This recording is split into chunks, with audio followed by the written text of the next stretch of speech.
Well, hello, New Life Church. Glad to have you joining us for our message this week, first week after Easter. A little question for you. What would you think it would be like to have people's memory of you be tarnished forever, totally dominated by just one dumb thing that you said, or by just one foolish mistake and action on your part? It'd be pretty devastating, wouldn't it? During our years in Africa as missionaries, we became big and very avid soccer fans because everybody was a soccer fan. And it was about the only thing that we could ever see on TV, the only sports event that we could go to periodically.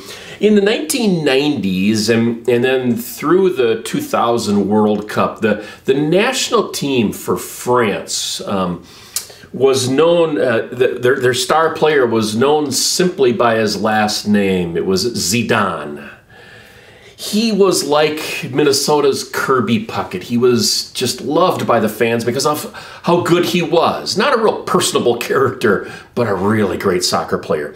He led France to their very first World Cup championship in 1998. And if you don't know anything about soccer or the World Cup is like way bigger than Super Bowl games, worldwide at least. I mean, there are well over 1 billion, maybe 2 billion people that will watch it live on television.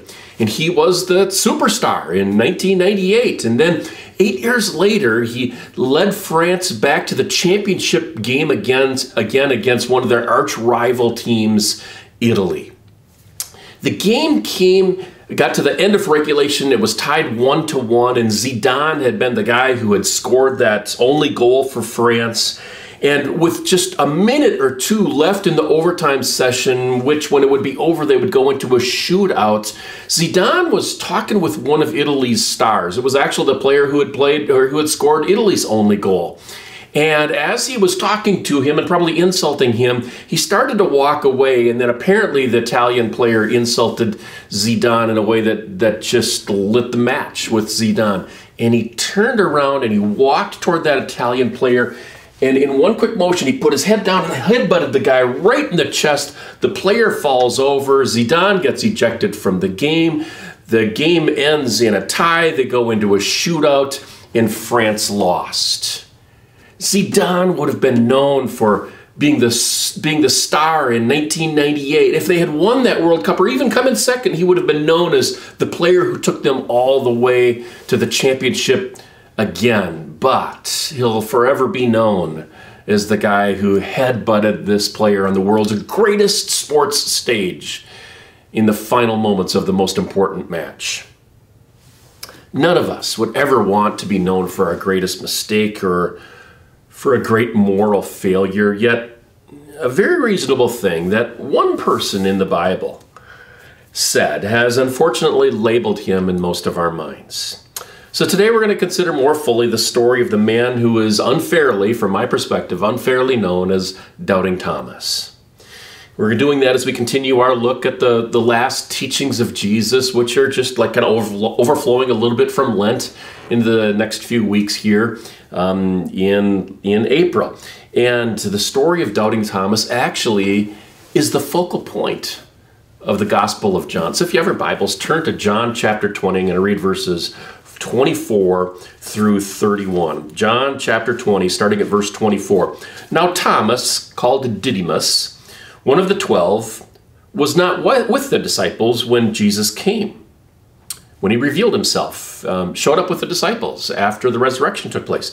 When the other disciples told him that they had seen the Lord, he declared, "Unless I see the nail marks in his hands and put my finger where the nails were and put my hand into his side, I will not believe it." Well, a week later, his disciples were in the house again, and Thomas was with them. Though the doors were locked, Jesus came and stood among them and said, "Peace be with you." Then he said to Thomas, "Put your finger here. See my hands? Reach out your hand and put it into my side. Stop doubting and believe." And Thomas said to him, "My Lord and my God." Then Jesus told him, "Because you have seen me, you have believed. Blessed are those who have not seen and yet have believed."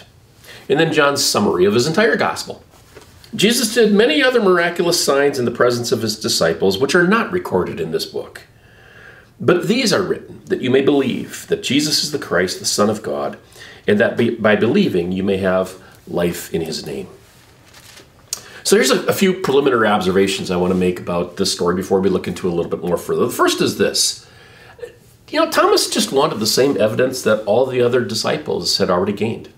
They'd already received this connection with Jesus, already seen him face to face, already celebrated with him and all. But that had happened when Thomas wasn't there the first time. And I've wondered to myself, was he like going out and getting dinner and just happened to be gone at the wrong time?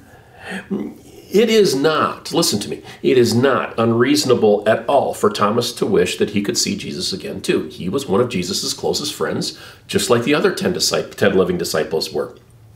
If you put the accent on just a different word in what Thomas says to him, it makes total sense. If he had said, unless I see the holes in his hand, place my hand into his side, I will not believe. You guys have seen it, and that's fine for you, and that's why you believe, but unless I see it, that's going to be hard for me to believe. This is a huge decision for him to make. And just like any of us, the bigger the decision, the more convinced we want to be that we're making the right decision. So here's a lesson that I see here. Let's refrain from labeling people or judging people when they have had either more difficult experiences than we have had, or when they have had less advantages than we have had. A second observation I have about this story is this. In John 11, before Jesus goes to Lazarus' village, and that story apparently takes place just within a week or two of Jesus' crucifixion, Jesus is going to Lazarus' village. He knows that Lazarus is sick, but he finds out that Lazarus has died, and he tells the disciples that Lazarus has died. One disciple was so loyal to Jesus, so loyal to the cause that Jesus was all about, he said, let's go to the village so we may die with him. That was Thomas. Now, wacky thing to say? Yeah. Foolish thing to say? Oh, definitely. But non-committal? No way. Nobody else at that time was saying, yeah, I'm ready to die in relation to this cause, this ministry that we're all about. That's okay with me. Thomas apparently was, okay? Now, maybe it was just a knee-jerk reaction thing that he said out of his mouth. It's kind of laughable, really, but it does show us that just days before Jesus' crucifixion, Thomas is more than all in on following Jesus.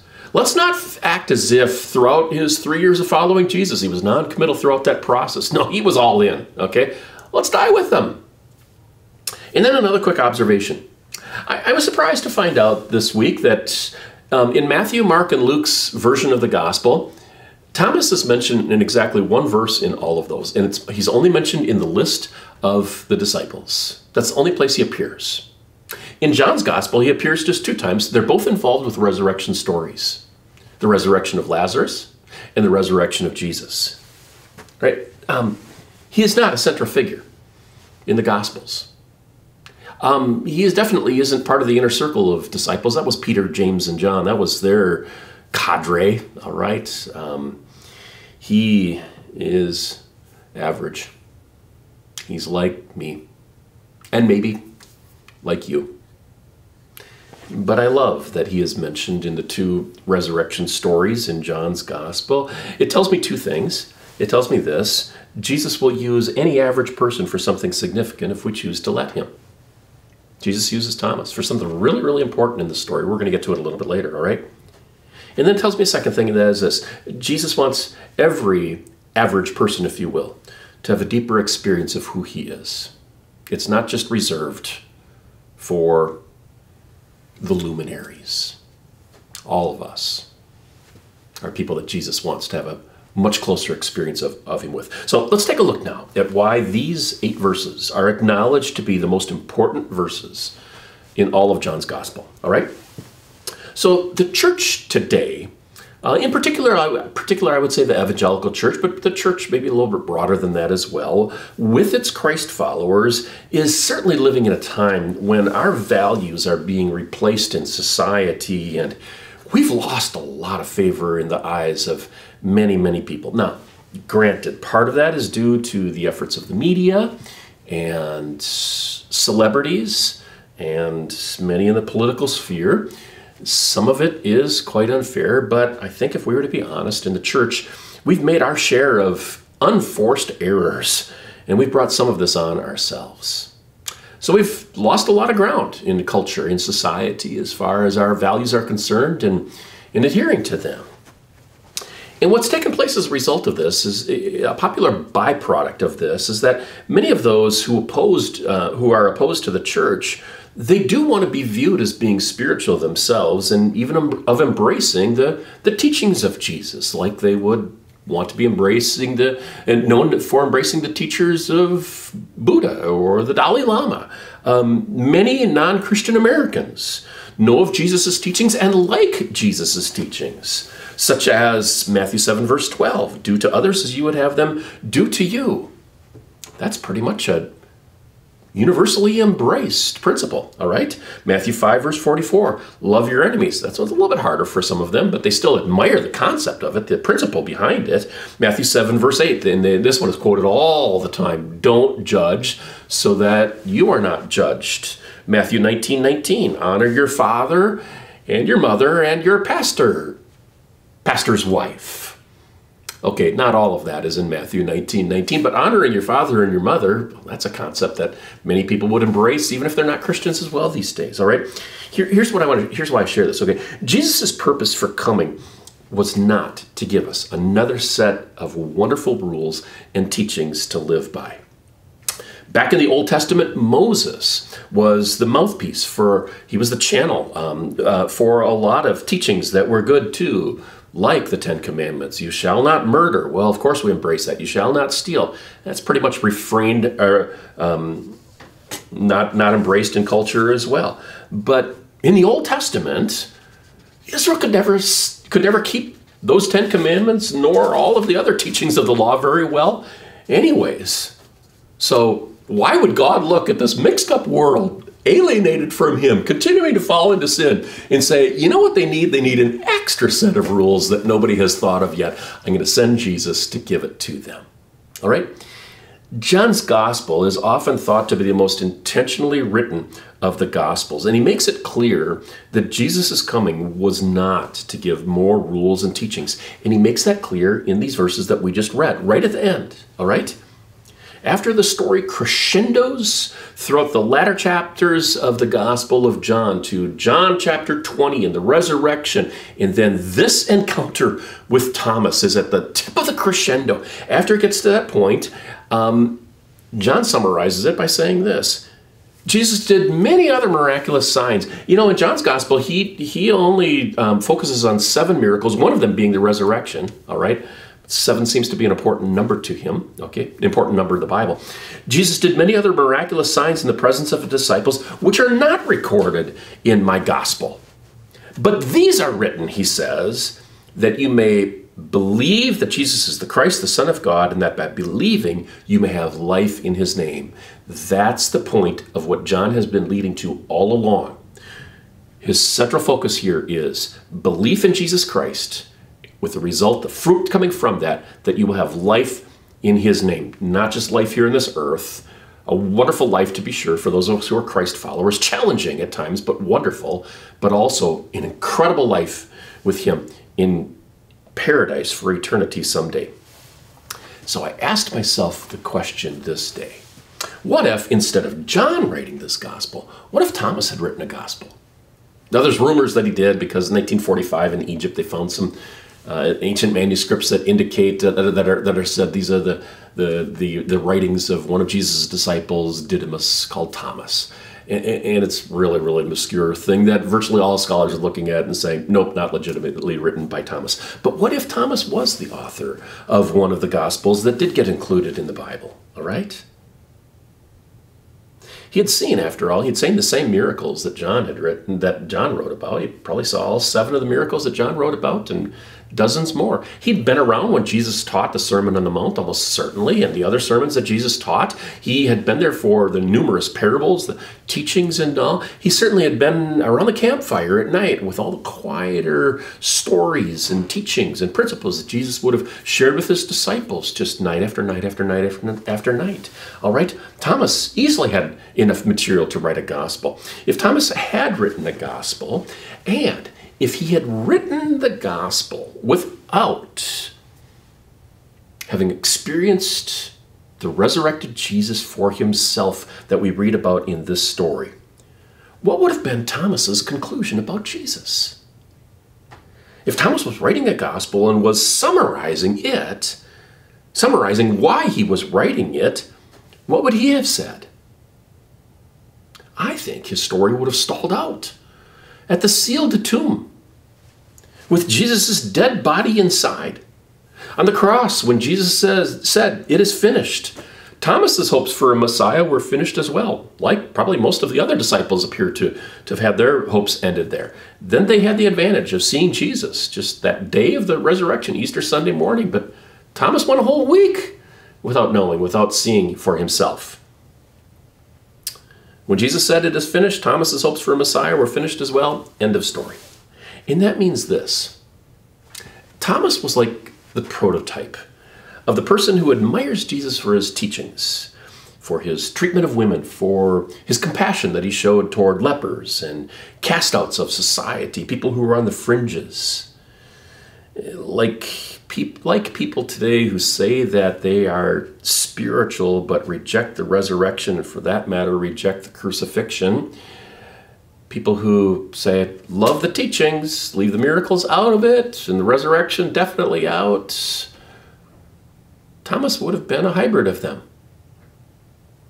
Those people today have tried, and it's not just today, it's been going on for decades, centuries, okay? They've tried to modernize Christianity by embracing every part of Jesus' example that they already agree with. They don't come to the gospel saying, what can I possibly learn from here that doesn't always resonate with me? Or doesn't already resonate with me. They come to the gospels and they say, I don't want to learn anything new. I just want to find here what fits my agenda and what I can use.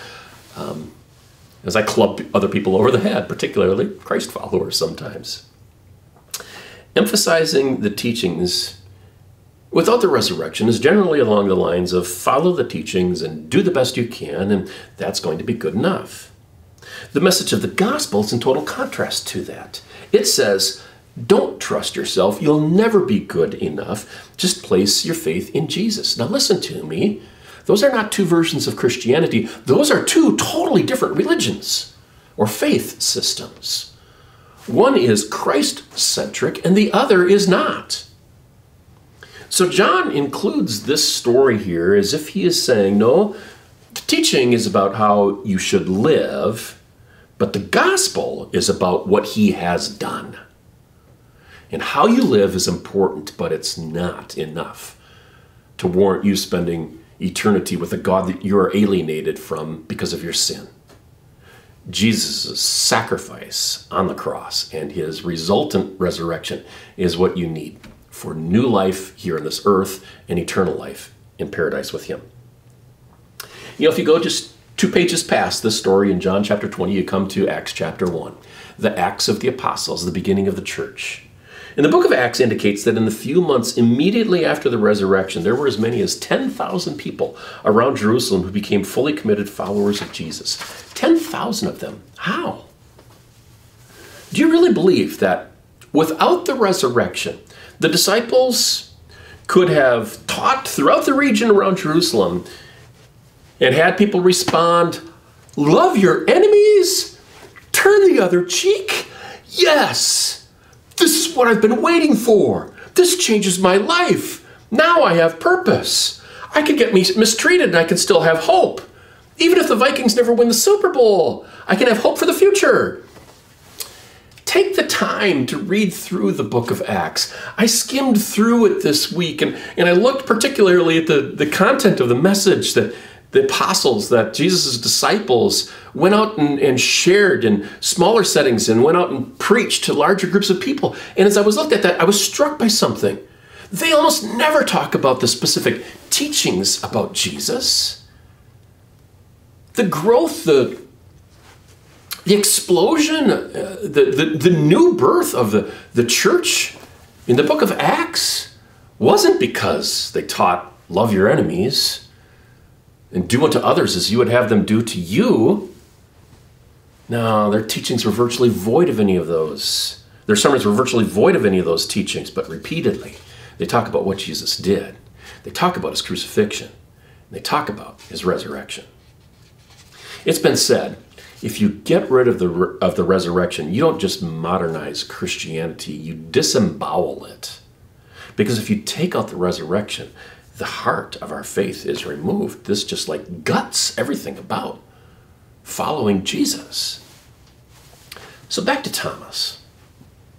During this second time now that Jesus appears with the disciples, first time 10 of them without Thomas, second time all 11 of them, this is what we read. Verse 27, then Jesus said to Thomas, put your finger here. See my hands?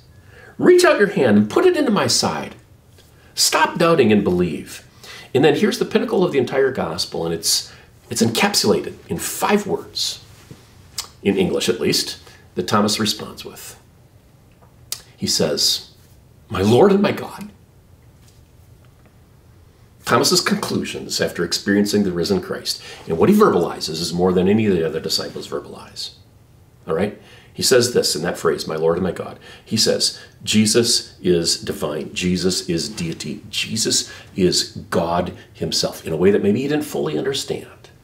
The concept of the Trinity that we do, Father, Son, and Holy Ghost. But he looks at Jesus and he says, you are my God. And in addition to that, he says also in the first phrase, you are my Lord. All right? It's literally translated, the Lord of me, as he looks at Jesus. The word for Lord means someone with absolute ownership rights. And I would believe that at this point in time, Thomas leapfrogs past maybe all of the disciples' level of belief and trust in Jesus Christ, surpassing their belief levels. It is so unfair of us, so unfair of the church for 19, 20 centuries perhaps, to have labeled Thomas with the word doubting. Doubting Thomas? I don't think so. Declaring Thomas? That'd be a whole lot closer. So here's why this is the focal point of John's gospel, all right? If Thomas doesn't make this statement, my Lord and my God, all right, and it is the most clear declaration that Jesus is God and that Jesus should be our Lord, the most clear declaration really in all of Scripture, all right? If Thomas doesn't get to this point, Thomas lives the rest of his life believing that Jesus was just a great teacher and he got as far as the cross, but he couldn't get past death. His gospel message ends at the cross. Do you really think that would be world transforming? You think if you preach that message about his teachings and his death, but not his resurrection, that people would look at it and say, I want to follow that guy? Absolutely not. This is the moment when Thomas's life is transformed. It's the moment that all genuine followers of Jesus Christ arrive at, placing Christ at the center of our lives. Jesus, you own me. I submit to you. You are my God. And now I come to a question that I've asked oftentimes near the end of messages. So what? What does this have to do with our daily lives? This story about what Thomas and Jesus interact with during this, is there something that we can apply here personally that makes a difference in our lives? Well, let me give you 4 suggestions, all right? The first one is this, and these aren't going to be real long. First one is this. Listen to people who have experienced Jesus fully, all right? In reality, listen to the apostles, listen to the disciples, listen to their message, read their stories of Jesus' life. We're told in verse 25 that the other disciples told Thomas that they had seen Jesus, and it actually means not just that they told him once, but they kept on telling him. But Thomas wouldn't accept what these early eyewitnesses were repeatedly telling him, and they were his close friends.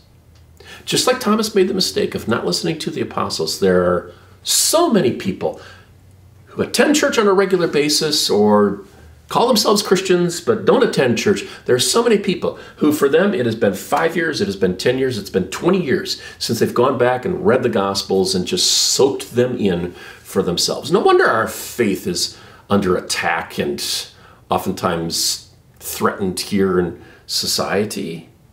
Yes, Christian books are helpful. I read a lot of them. Yes, it's important to attend worship. It's important to listen to sermons, and some of you do that online. Well, you're doing it online right now. And you might listen to other pastors out there, and if they're good and solid and balanced and biblical and all, I support that. All of that stuff is good. But don't neglect reading the Gospels, my friends. If it's been a few years since you have taken the time to read through the Gospels, that's too long. Don't do what Thomas did and refuse to listen to the apostles that had seen Jesus face to face. Here's a second suggestion. Consider how patient he's been with you. Think what Thomas was implying when he was saying, unless I see and touch, I won't believe. This is really what he's saying. It's a hoax. You guys are all lying to me. You're all in on it. He's not who he said he was. When he died on the cross, that was the end of it, and I refuse to believe anything else. In fact, I've come to the conclusion that the only way that my life is better than it was 3 years ago before I was called to be one of his disciples is this: I've got some pretty fascinating stories to tell people for the rest of my life. Imagine how devastating that was to Jesus. Yet when he appears, Jesus simply says, okay, Thomas, now you can check it out for yourself. Now, take a look and know for certain. He doesn't belittle Thomas's lack of faith. He doesn't condemn him for doubting. He treats Thomas as though Thomas is a human being capable of making mistakes, which is how Jesus treats me, and is how Jesus treats you. Jesus would never label him Doubting Thomas. We probably shouldn't either. Third suggestion. Look at his wounds. Look at the wounds in the hands, not of a human being. Look at the wounds in the hands of God.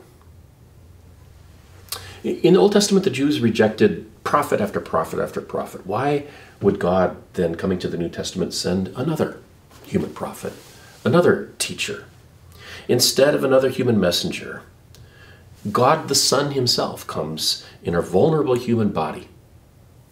It's been termed divinity at our service. Time and time again, our media shows the sacrifices that someone either in the military or in community service or in law enforcement makes for others. Sometimes they give their lives for it. Other times they're deeply wounded and injured by caring for other people. And we applaud that. We say, what a great thing. But God is the ultimate example of that. And the proof is in the wounds in his hands, his feet, in his side. And how can we think that it doesn't merit a similar response of sacrifice back to him? My Lord and my God, as Thomas looks and sees the nails on his hands, that was the first statement that led Thomas to a life of sacrifice that church tradition tells us he ended up all the way in India, sharing the love of Jesus Christ with people who had never heard the name Jesus Christ before. And then fourth suggestion, this might be the most important one, drop your conditions. Notice, Thomas has said, unless I put my finger in his hands, unless I put my hand in his side, I will not believe. But when he sees Jesus and Jesus says, go ahead, do it. Do you notice something? Thomas doesn't touch him. Thomas drops his conditions right then. And that's when he makes his declaration. So many people have said, God, if you do this, then I'll do that. Non-believers do that, and many Christ followers do that as well. And yes, sometimes that ends up in life change. When my mother was born, and not long after she was born, she got an infection in her eyes that the doctors said would lead to her going blind. Grandma got down on her knees and prayed to this God that she didn't know. And she said, if you heal my little daughter, I'll give my life to you. And God healed my mom supernaturally, I believe. And Grandma gave her life to Jesus Christ. So there are good things that can come from a God, if you do this, I will do that. God, show yourself. And yeah, but you want to know something? For those of us who are Christ followers, I don't think it's an appropriate approach to take. All right? Because if you place conditions on God, if you say things like, I'll believe in you if fill in the blank, I'll believe in you if X, fill in the blank, Here's the reality. X is your real God. X is the thing that you're really after. You're really not after God. And then when you make a statement like that, God actually doesn't even get second place because you're reserving the right for you to remain in the power chair, refusing to yield to God unless he yields to your demands for something that you already have shown that you value more than himself. Our conditions are proof that we have never, ever been able to fully say to Jesus, my Lord and my God. Period. Nowhere else in the book of John is there a phrase so packed with meaning than my Lord and my God. It indicates Thomas saying to God, I believe, I submit, I serve, I sacrifice. Have you made that unconditional declaration before? Christian, can you honestly say today that you would make that statement again? I want to pray for you and ask that God does that in your heart. Dear God, it is still common among many of us who have walked with you for a period of years, maybe 2 years, maybe for 20 years, maybe for 50 years, to have reached a certain level of obedience and say, we're comfortable at this level of submission, in this level of yielding my life, this level of serving, this level of sacrificing. And sometimes we have said, this is how much I will do. I won't do a whole lot. And in that, I won't do a whole lot more than that. And in that, we have placed our conditions on our relationship with you. I pray, God, that each person right now listening, I pray for myself, that I would be able to say, my Lord, who owns me entirely, you can tell me whatever you want me to do because you are not just the one I've chosen as my Lord, you are the one I've committed to as my God. May we have that desire in our hearts, serving you unconditionally and saying, I will follow you, I will give everything for you, even if you never answer one more of my prayers the way I would like you to. That's the desire of my heart for myself and for each person watching, and I ask it in Jesus Christ's name. Amen. Amen. Hey, thanks for joining us. I'm looking forward to next week's message as well. It comes again from the latter part of the Gospels after the resurrection of Jesus Christ. Have a wonderful week. Bless somebody near you this week with your words and with your actions.